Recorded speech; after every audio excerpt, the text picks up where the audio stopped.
নমস্কার, নিউজ টাইমে আপনাদের সকলকে স্বাগত। আপনাদের সঙ্গে রয়েছে আমি স্বপ্না।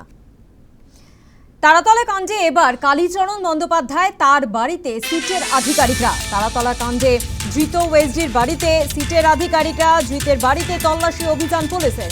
এবং এই বিষয় নিয়ে আমরা আরো বিস্তারিত জানবো। ফোন লাইনে রয়েছে প্রতিনিধি মৌমিতা মিত্র। মৌমিতা, ঠিক কেন সিটের আধিকারিকরা এই কালীচরণ বন্দ্যোপাধ্যায় তার বাড়িতে গিয়েছে?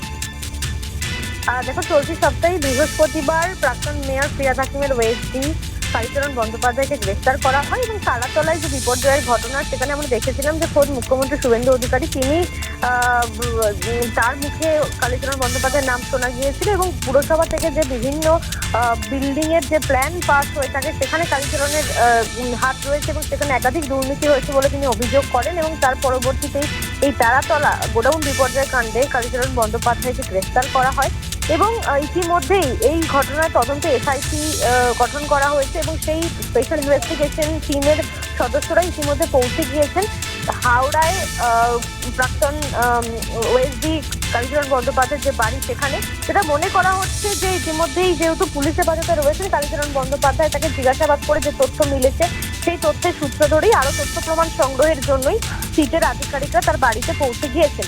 এবং কলকাতা পুরসভা থেকে যে প্ল্যান স্যাংশন করা হতো, সেখানে কি পদ্ধতিতে এই প্ল্যানের অনুমোদন দেওয়া হতো, অনুমোদন দেওয়ার পরবর্তীতে আদৌ কোনো নজরদারির ব্যবস্থা ছিল কিনা, বা অনেক ক্ষেত্রে দেখা যায় যে মোটা অঙ্কের টাকা নিয়ে ত্রুটিপূর্ণ প্ল্যান সেগুলোকে পাস করে দেওয়া হতো, সেরকম একাধিক অভিযোগ কিন্তু ইতিমধ্যেই সামনে এসেছে।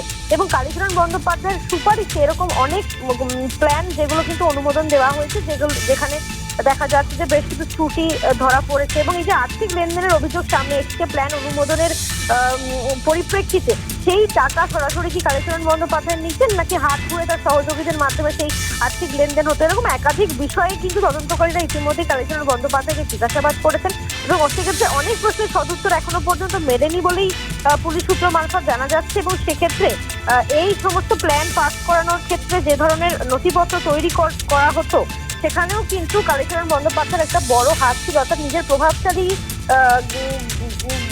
বিষয়গুলোকে কাজে লাগিয়ে কালীচরণ বন্দ্যোপাধ্যায় দীর্ঘদিন ধরে তিনি কিন্তু কলকাতা পুরসভায় কার্যত জাঁকিয়ে বসেছিলেন বলা যায় এবং বিভিন্ন দুর্নীতি সেই সূত্র ধরেই হয়েছে। কালীচরণ বন্দ্যোপাধ্যায়কে জিজ্ঞাসাবাদ করা হয়েছে একাধিক বিষয় নিয়ে এবং সেই সূত্র ধরেই আরো তথ্য সংগ্রহের জন্যই মূলত এসআইটির আধিকারিকরা তার বাড়িতে পৌঁছে গিয়েছেন, এরকমটাই প্রাথমিকভাবে মনে করা হচ্ছে। এবং যেটা জানা গিয়েছে পুলিশ সূত্র মারফত, যে তার বাড়িতেও তল্লাশি অভিযান চলছে এবং কালীচরণ বন্দ্যোপাধ্যায়কে সঙ্গে নিয়েই এসআইটির আধিকারিকরা তার বাড়িতে গিয়েছেন, তাকে সামনে রেখেই তার বাড়িতে তল্লাশি, নথিপত্র যাচাই, সেই সমস্ত বিষয়গুলো চলছে।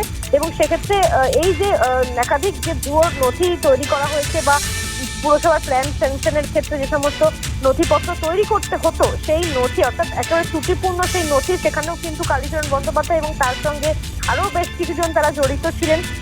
সেই বিষয়গুলো সম্পর্কে আরো বিস্তারিত তথ্য সংগ্রহের জন্য এবং মূলত এই তার বাড়িতেও এরকম কোনো নথিপত্র রয়েছে কিনা, সেখানেও যে কোনো তথ্য প্রমাণ লুকিয়ে রাখা হতো কিনা, সেই বিষয়গুলো জানতেই কিন্তু একেবারে এসআইটির সদস্যরা সরাসরি তাকে সঙ্গে নিয়ে তার বাড়িতে, অর্থাৎ হাওড়ার বাড়িতে এই মুহূর্তে পুলিশের তরফ থেকে তল্লাশি অভিযান চালানো হচ্ছে। ধন্যবাদ মৌমিতা।